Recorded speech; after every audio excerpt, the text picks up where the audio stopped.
Mechanic spots a leak on the plane's wing, but when he warns the pilot, he's ignored. David Johnson clenched his fists as he saw hydraulic fluid dripping from the left wing of the private jet. His 30 years of experience as an aircraft mechanic screamed that this plane couldn't take off. But there was his younger brother, Michael, in the cockpit, making impatient gestures for him to move away from the runway. The leak was small, almost unnoticeable to untrained eyes, but David knew that at 50,000 feet, that flaw could turn into a catastrophe. He raised the wrench he was holding and desperately pointed at the wing, trying to get Michael's attention through the cockpit window. Michael just shook his head and signaled to the control tower, indicating he was ready for takeoff. David felt his blood boil. 10 years without speaking to his brother, and now Michael was risking lives out of pure pride. LaGuardia Airport was bustling that Friday morning. The chartered flight was carrying 15 important passengers to a medical conference in Miami about fertility treatments. David rushed to the side of the plane, waving frantically. Then his heart nearly stopped. Among the boarding passengers, he recognized the delicate profile of Jennifer, his ex-wife. She climbed the steps of the plane without noticing him, carrying a small suitcase and an expression of hope he knew well. 2 years since the separation. 2 years since she had left home saying she needed time to think. David had always known their marriage had frayed because of his obsession with work, but seeing her there, about to board a flight he knew was dangerous, brought up all the feelings he'd tried to bury. He ran onto the runway, positioning himself directly in front of the plane. The deafening roar of the engines warming up echoed across the tarmac, but David didn't move. He held the wrench like a shield, determined to stop the takeoff at any cost. Robert Wilson, the maintenance supervisor, and David's best friend for 20 years, came running. "David, for God's sake, get out of the way! What are you doing?" "There's a hydraulic leak on the left wing, Robert. That plane can't take off." Robert looked at the plane and then at David with concern. "Where did you see that?" "The inspection was done 2 hours ago." "Look there, where the wing meets the fuselage. Hydraulic fluid is dripping." Robert approached the plane and examined the spot. His eyebrows shot up when he saw the red drops on the asphalt. "Damn it, you're right. How did this get past inspection?" David felt a momentary relief, realizing he wasn't crazy. But his relief was short-lived when he saw Michael storming down from the cockpit with a furious expression. "David, you have 30 seconds to get off my runway," Michael said, striding toward him. "Michael, there's a leak in the wing. You can't fly like this. I don't need lessons from a mechanic who couldn't even keep his own marriage together." The words hit David like a punch to the gut. Robert stepped in before things escalated further. "Captain Johnson, there really is a hydraulic leak. We need to cancel the flight until it's fixed." Michael glanced at the spot and his expression hardened.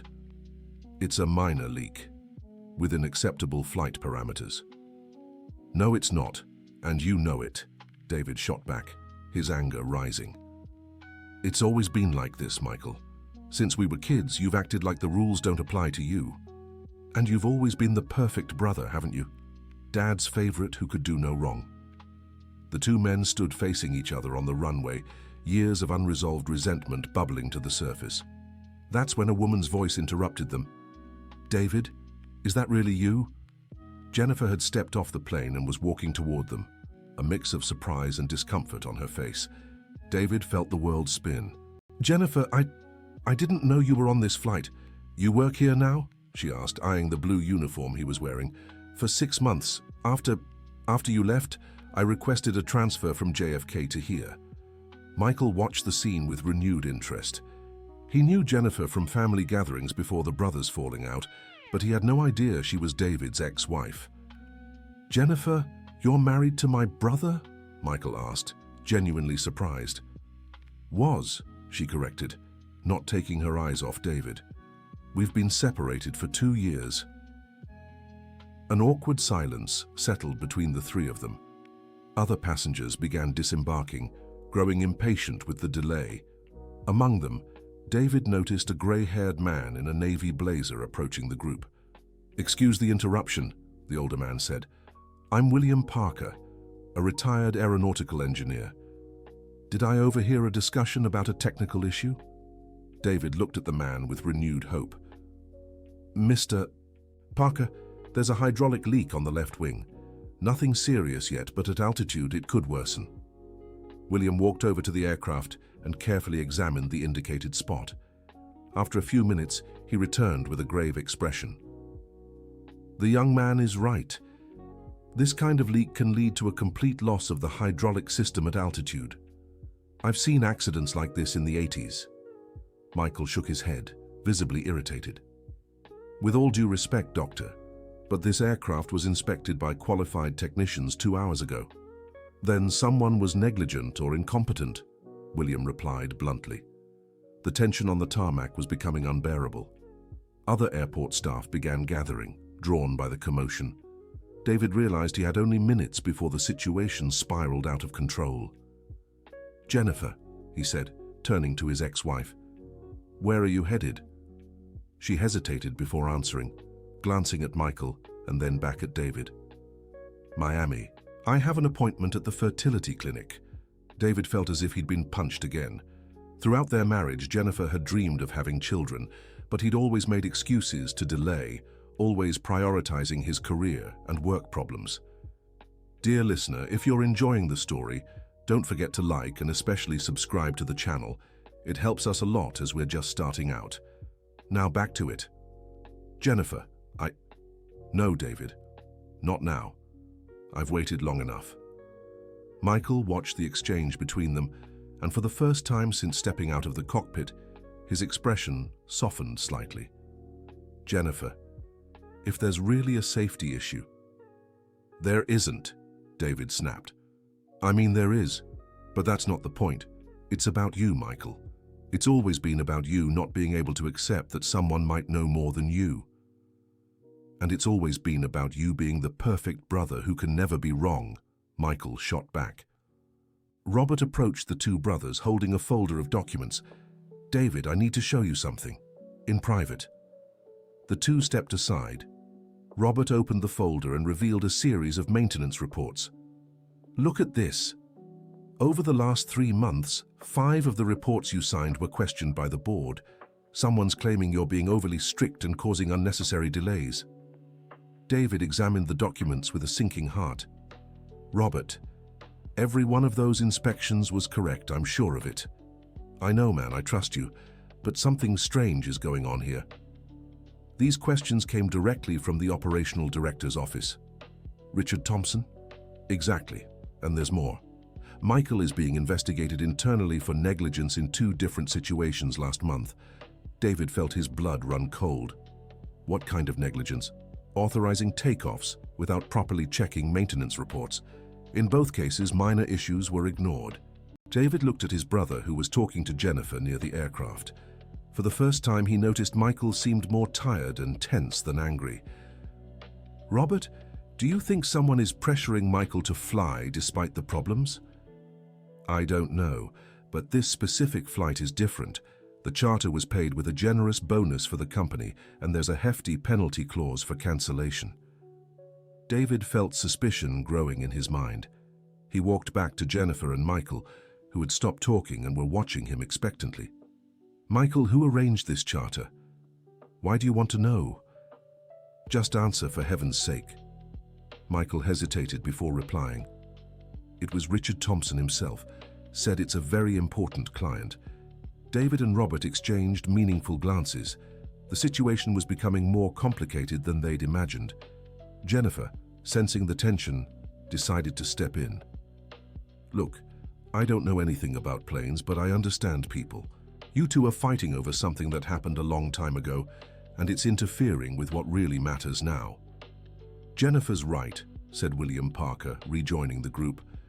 In 30 years of aeronautical engineering, I've seen many accidents caused by communication breakdowns within the team. Michael glanced at the wing leak and then at David. How long would it take to fix this? David calculated in his head. With the right part, 2 hours. But first, we need to understand how it passed the original inspection. I can help with that, said Robert. I'll pull the aircraft's history from the system. As Robert walked away to check, David took the chance to speak privately with Jennifer. Jennifer, I know I have no right to ask, but why Miami? Why now? She took a deep breath before answering. David, for 10 years of marriage, I begged to have a child. You always said, later, when things calm down at work. Well, I'm tired of waiting. Tired of, and now you want to have a child alone? I want the chance to be a mother before it's too late. I'm 38, David. I can't wait forever. David felt a pain in his chest that had little to do with the aircraft situation. Jennifer, You what? Are you going to tell me you suddenly want kids now? That work isn't the most important thing in your life anymore? David looked at the wrench still in his hands. For years, that tool had been more important to him than anything else. But now, staring at the woman he'd loved and lost because of his misplaced priorities, it felt like dead weight. I don't know, Jennifer. Maybe I've changed. Maybe losing you taught me something. She studied him for a long moment as if deciding whether to believe him. David, you've said this before. Remember? When I told you I was thinking about leaving, you promised you'd change. 2 weeks later, you missed my sister's birthday party because you had to fix a helicopter. David lowered his head. She was right. He'd promised change before, but never followed through. This time is different, Jennifer. Why? What's changed? David looked around at his brother leaning against the aircraft, the impatient passengers, the whole mess that had started with him trying to do the right thing. Because for the first time in my life, I understand that being right means nothing if you have no one to share it with. Robert rushed back with a worried expression on his face. David, I found something very strange. The original inspection for this aircraft was signed by you, but the system shows it was done at 6 in the morning. That's impossible. I don't get here until 7.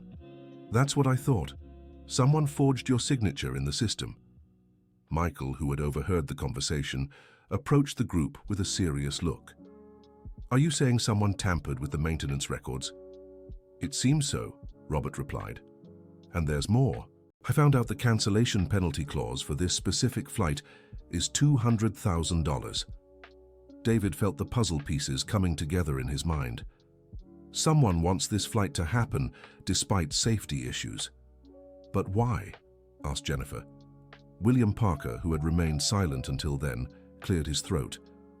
I might have a theory. In cases like this, there are usually 2 motives.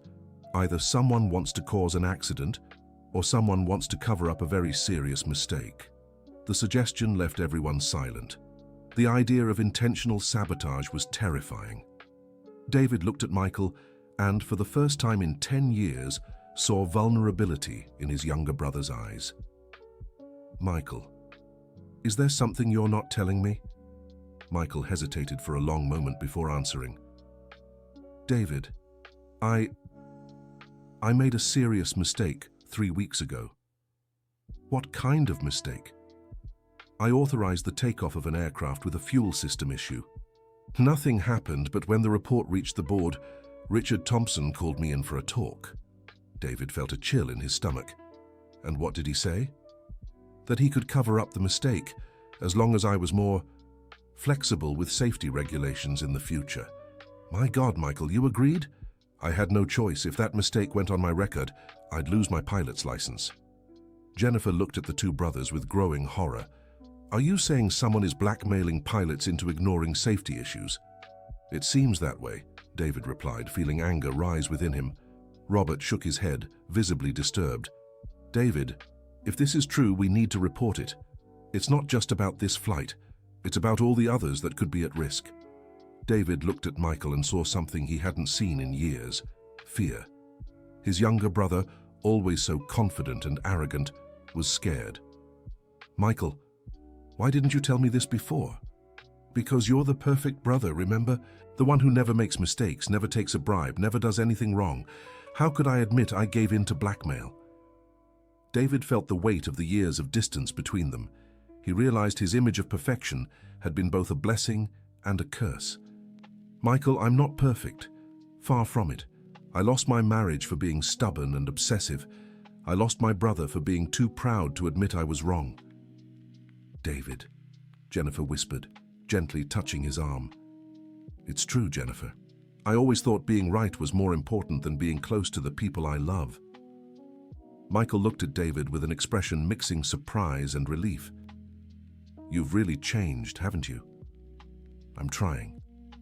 William Parker intervened again. "Gentlemen, this conversation is important, but we have an immediate problem. If this flight is part of a larger scheme, there could be other planes at risk." David made a decision.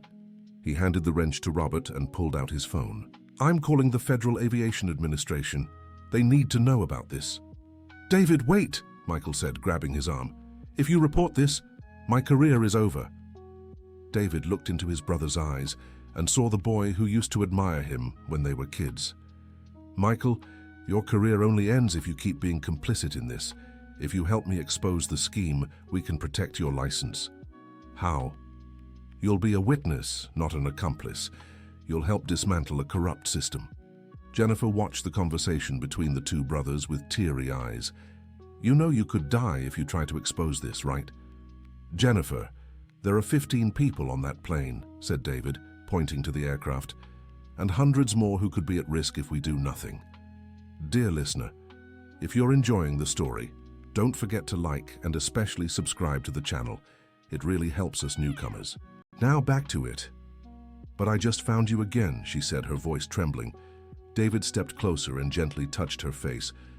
"Jennifer, for 2 years, I lived with the guilt of losing you because I put work first. Now, for the first time, I'm putting people first. I can't stop now." She held his hand against her cheek. "Then I'm coming with you." "What? If you're going to face this, you're not doing it alone." Michael looked at them, and for the first time in years, smiled genuinely. "And I won't let you face it alone either, bro." David felt an emotion he hadn't experienced in a long time. Hope. "All right. But first, let's get those passengers off the plane and fix the leak. Then we go after Richard Thompson." Robert clapped his hands, relieved. "Now you're speaking my language. I'll get the parts for the repair." As Robert walked away, David addressed the passengers still waiting near the aircraft. "Folks, we'll have to cancel the flight for safety reasons. The company will arrange accommodations and a new flight for tomorrow." One passenger, a man in a suit who looked like a businessman, grew angry. "This is unacceptable. I have important commitments in Miami." "Sir, would you rather arrive late or not arrive at all?"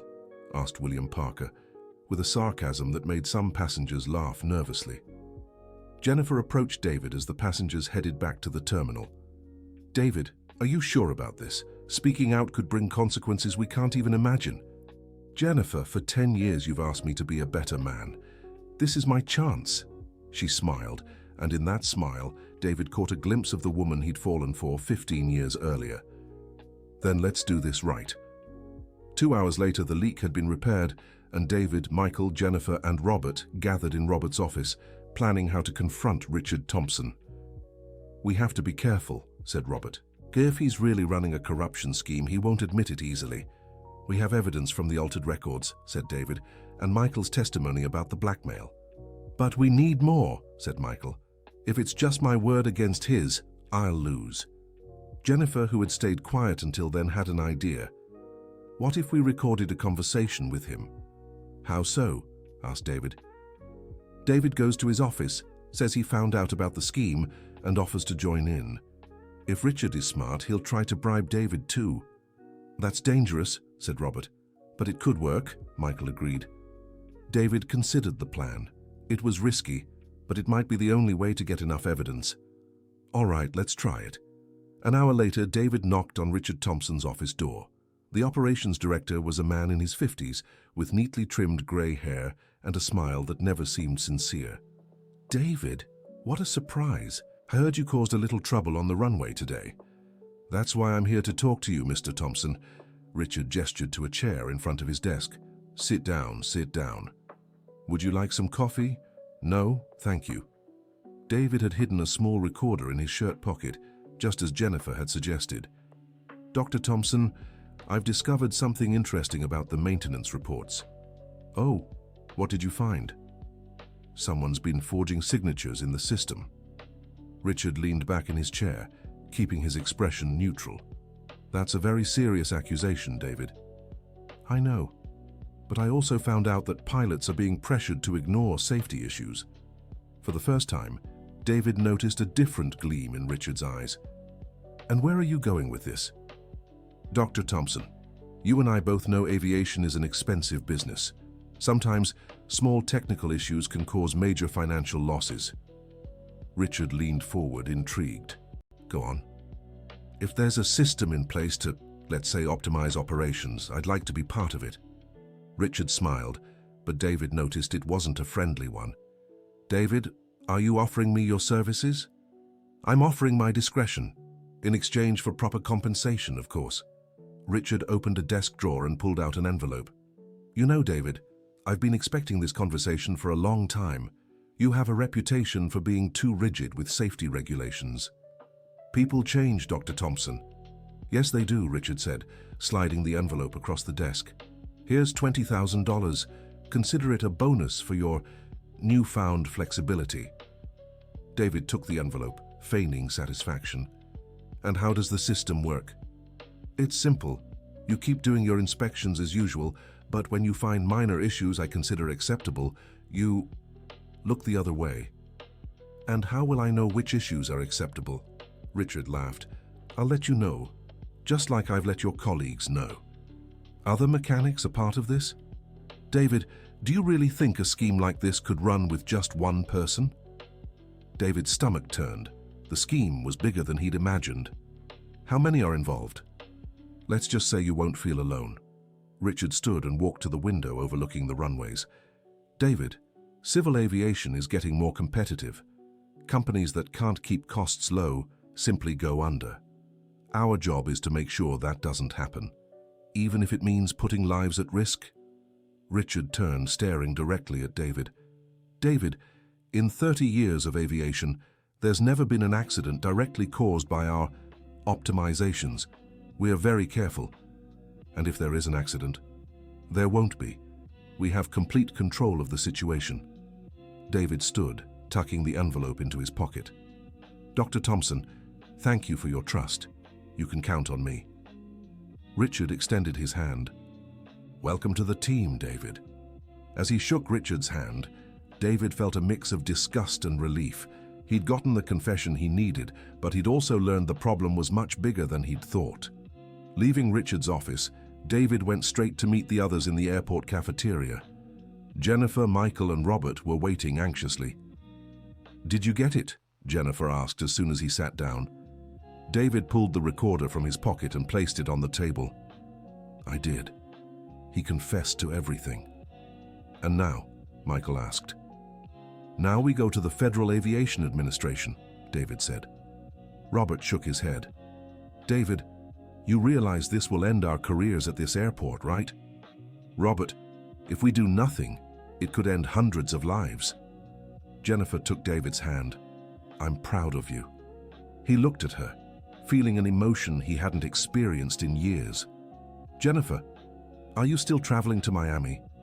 She hesitated before answering. I don't know. Maybe it's not necessary anymore. Why? Because maybe I've found something here worth more than any treatment. David felt his eyes filling with tears. Jennifer, would you give me a second chance? David, you just chose to do the right thing even though you knew it would cost you. I think that's all the second chance I needed to see. Michael watched the scene with a smile on his face. You two are going to make me cry right here in the middle of the cafeteria. David laughed, wiping his eyes. Michael, thank you for believing in me. Bro, thank you for not giving up on me. Robert interrupted the emotional moment. Guys, we still have work to do. Let's handle this situation before we celebrate. 2 hours later, David, Michael, and Robert were in the Federal Aviation Administration's office, presenting the evidence of the corruption scheme. Jennifer had stayed at the airport, helping reorganize the flights affected by the cancellation. The lead investigator, Dr. Thomas Miller, listened carefully to the whole story and examined the evidence. Gentlemen, this is very serious. We'll need a full operation to dismantle this scheme. How long will it take? David asked. At least a few weeks, but you did the right thing by reporting it. What about our jobs? Robert asked. You'll be protected as witnesses. In fact, you'll probably be promoted when this is all over. Michael sighed in relief. And my pilot's license. Captain Johnson, considering you were a victim of blackmail and came forward voluntarily as a witness, your license is safe. As they left the FAA building, the three men felt as if a huge weight had been lifted from their shoulders. David, Michael said as they walked back to the airport, I want to apologize. For what? For all these years of pride and stubbornness, for letting our fight take over our relationship. David stopped walking and looked at his brother. Michael, I'm to blame too. I always thought I was better than you and that wasn't fair. You're going to make me cry again, Robert said, moved. The two brothers hugged right there on the sidewalk with people passing around them. It was a hug that carried 10 years of longing and regret. When they returned to the airport, they found Jennifer in Robert's office organizing papers. How did it go? She asked anxiously. Everything worked out, David said. The scheme will be investigated and dismantled. And you? Protected as witnesses, Michael replied. Jennifer stood up and hugged David. I knew you could do it. Jennifer, David said, holding her hands. Do you still want to have kids? Of course I do. Why? Because I do too, I really do. She smiled, tears in her eyes. Are you sure? You won't change your mind when work gets busy. Jennifer, today I learned that having a family is worth more than any professional success. Dear listener, if you're enjoying the story, don't forget to like and especially subscribe to the channel. It helps us a lot as we're just starting out. Now continuing. 3 months later, the Federal Aviation Administration's operation had completely dismantled the corruption scheme. Richard Thompson and 5 other employees were arrested for conspiracy and endangering lives. 17 mechanics and 6 pilots involved in the scheme lost their licenses. David was promoted to head security supervisor at LaGuardia Airport. Michael received a commendation for his cooperation in the investigation and was transferred to a more prestigious airline. Robert was promoted to maintenance director. Jennifer canceled her trip to Miami for good. Instead, she and David renewed their wedding vows in a simple ceremony with only their families present. Michael was the best man. 6 months after the ceremony, Jennifer announced she was pregnant. David cried when she gave him the news, and this time they were tears of pure joy. The couple moved into a bigger house in the Brookline neighborhood near the airport. Michael became a constant presence in their home, making up for lost time with his brother. One Sunday afternoon, as David was assembling the crib for their soon-to-arrive baby, Michael came over for lunch, bringing his new girlfriend, Amanda. David, I want you to meet someone very special, Michael said. Amanda was a flight attendant for the company where Michael now worked. She was a sweet and intelligent woman who had won the heart of David's younger brother. It's a pleasure to meet you, Amanda said. Michael talks about you all the time. I hope he says good things, David teased. Only good things, she replied with a smile. Over lunch, Jennifer shared that she had decided to go back to work as a nurse, but this time part-time, so she could care for the baby. I'll be working at the medical clinic right at the airport, she announced. Really? David asked, surprised. Really? That way I can stay close to you and still do what I love. David held his wife's hand, feeling like the luckiest man in the world. Jennifer, you know I love you, right? I do. And you know I love you too. Michael glanced at Amanda and whispered, one day we'll be like that too. Amanda smiled and squeezed his hand. I hope so. After lunch, the two brothers went for a walk in the park near the house, while Jennifer and Amanda stayed behind chatting about the baby.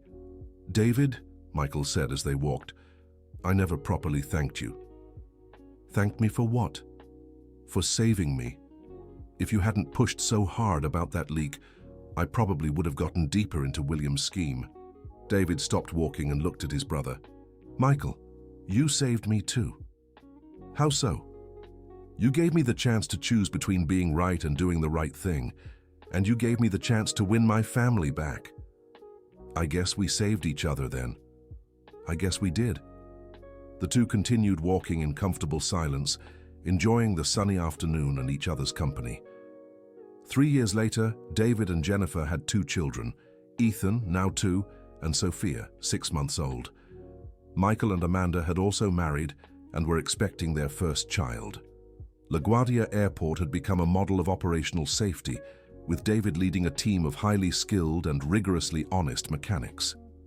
During a routine inspection on a Tuesday morning, David found a minor issue in an aircraft's electrical system. Without hesitation, he cancelled the flight and ordered repairs. The pilot, a newly hired young captain, tried to argue that the problem was insignificant. "Captain," David said firmly, "better late than never." The pilot, seeing the determination in David's eyes, simply nodded and went for coffee while waiting for the repairs. Robert approached David as he supervised the mechanics' work. "Glad to see you haven't changed," Robert said with a smile. "How so?" "Still uncompromising when it comes to safety." David laughed. "Some things should never change, Robert. And other things change for the better." David looked around the hangar, watching his team work with dedication and professionalism. He thought of his wife and children at home waiting for him. He thought of his brother, now one of his closest friends. "That's true," David agreed. "Some things change for the much better." That evening, when he got home, David was greeted by the cheerful shouts of his children and Jennifer's loving kiss. "How was your day, love?" she asked, as he took off his shoes. "Productive. I cancelled a flight over safety concerns." "Did the pilot complain?" "Not much. I think our reputation has spread." Jennifer laughed. "The reputation of the most stubborn mechanic in New York?" "The reputation of the most careful mechanic in New York," he corrected, hugging her. Ethan, the eldest son, ran up to David with a toy airplane in his hands. "Daddy, look! My plane is broken." David took the toy and examined it carefully. "Let's see. The problem is with the right wing. But don't worry. Daddy knows how to fix it." As David repaired his son's toy with a small screwdriver, Sophia crawled across the floor, exploring every corner of the room. "David," said Jennifer, sitting beside him on the couch, "do you regret anything?" "What?" "Reporting William's scheme. Losing that simpler life you had before." David looked at the children playing on the floor, at his wife beside him, and thought about his restored relationship with Michael. "Jennifer, if I could go back in time, I'd do everything exactly the same, even knowing all the complications that came after. Especially because of the complications. They taught me who I really want to be." The phone rang, interrupting the moment. It was Michael. "David, Amanda's gone into labor. We're heading to the hospital." "We're on our way too," David replied excitedly. Jennifer rushed to grab the children's coats, while David called the neighbor to babysit Ethan and Sophia. At the hospital, David and Jennifer waited in the lounge with Amanda's parents. Michael appeared from time to time with updates, his expression a mix of nerves and excitement. "I've never seen your brother so nervous," Jennifer remarked. "I've also never seen him so happy," David replied.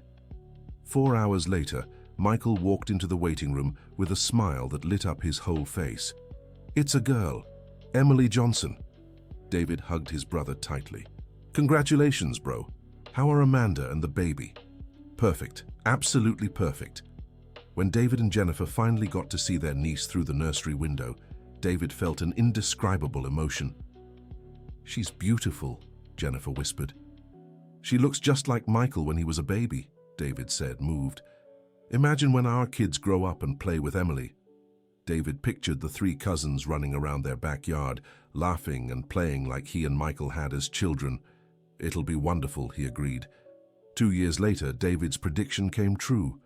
Ethan, Sophia, and Emily were inseparable at family gatherings. David's house had become the family's weekend meeting spot. One Saturday afternoon, as the children played in the yard and the women chatted in the kitchen, David and Michael sat on the porch with beers, watching the little ones. "David," Michael said, watching Emily try to catch a butterfly, "do you think our daughter will be a mechanic like her uncle? Or a pilot like her dad?" David replied, laughing. "Or a doctor like Amanda? Or a nurse like Jennifer? Or anything that makes her happy?" Michael concluded. David looked at his brother and smiled. "Exactly. Anything that makes her happy." The 2 younger kids ran up to the porch, chased by Ethan, who pretended to be an airplane. "Uncle David," Emily shouted. "Ethan's making airplane noises." That's because he's going to be a pilot when he grows up, David said, scooping his niece into his arms. I want to be a mechanic like you, Uncle, Emily said seriously. David's heart warmed. And why do you want to be a mechanic? Because you fix planes and save people. David looked at Michael, who smiled proudly at his daughter. You know, Emily, the most important thing isn't fixing planes. It's taking care of the people we love. And you take care of us. I'll always take care of you. Emily kissed her uncle's cheek and ran back to play with her cousins. Did you hear that? Asked Michael. I heard. She thinks I save people. And don't you? David thought about his brother's question. He had saved passengers on a dangerous flight. He had saved other employees from a corrupt scheme. He had saved his own marriage and his relationship with Michael. I think we all save each other, Michael. How so? You saved me from pride. Jennifer saved me from loneliness. The kids saved me from selfishness. And you saved us from ourselves, said Michael. David took a sip of beer and watched his family playing in the backyard. Ethan was teaching Sophia how to make paper airplanes, while Emily tried to build a hangar with building blocks. Michael, do you remember when we were kids and played with airplanes in Grandma's backyard? I do. You were always the mechanic, and I was always the pilot. And now our kids are doing the same thing. The difference is now we know both the mechanic and the pilot are important, and that they need to work together for everything to go right. The two brothers fell silent for a few minutes, enjoying the sunny afternoon and the sound of the children's laughter.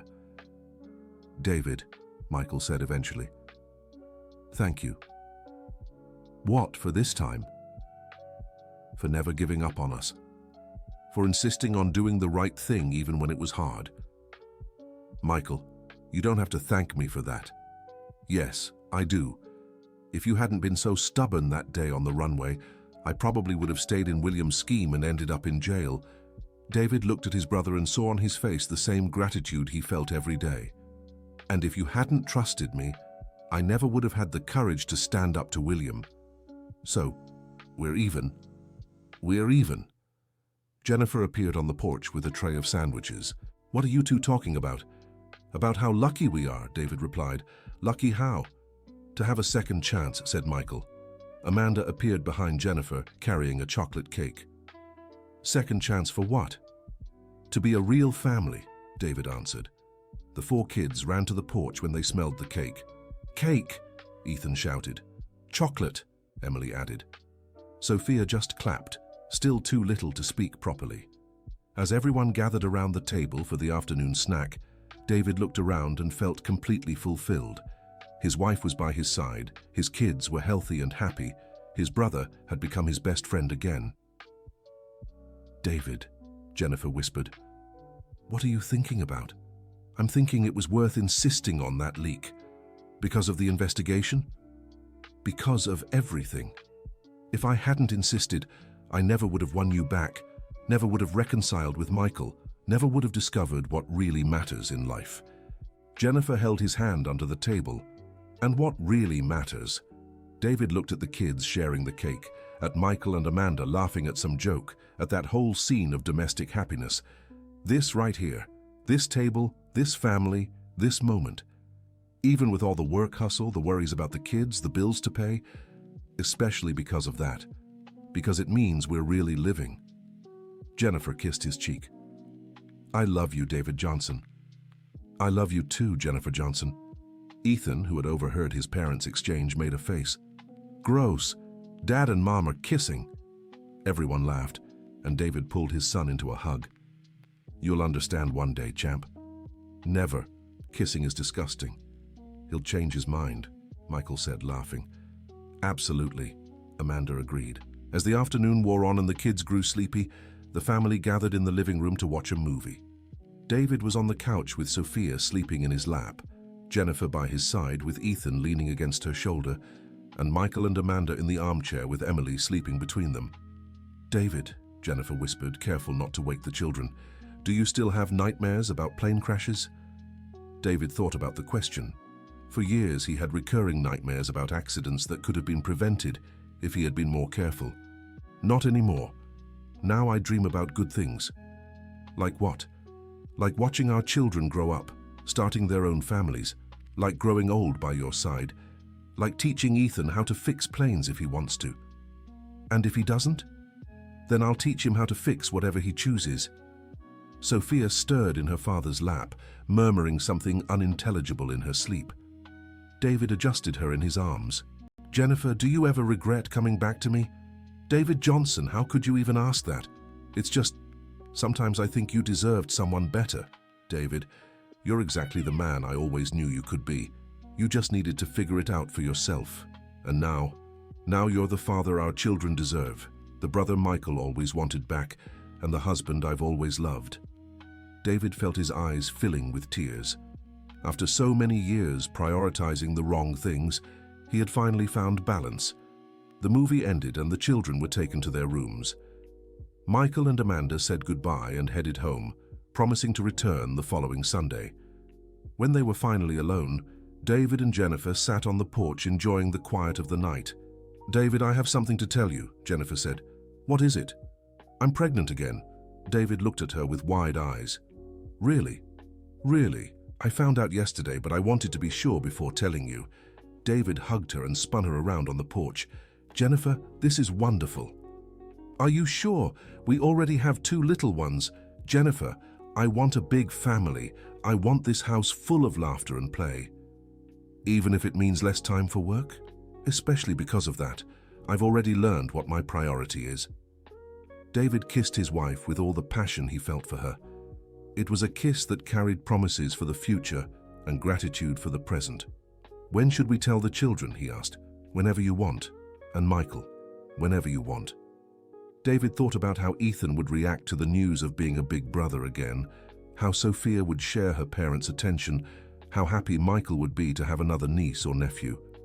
Let's tell them tomorrow at Sunday lunch, he decided. Perfect. End of story. Now tell me what you thought of this story and where you're watching from. If you have something to share with us, leave it in the comments with honest words. Do you believe David made the right decisions? We'd love to read your opinion. Thank you so much for being here.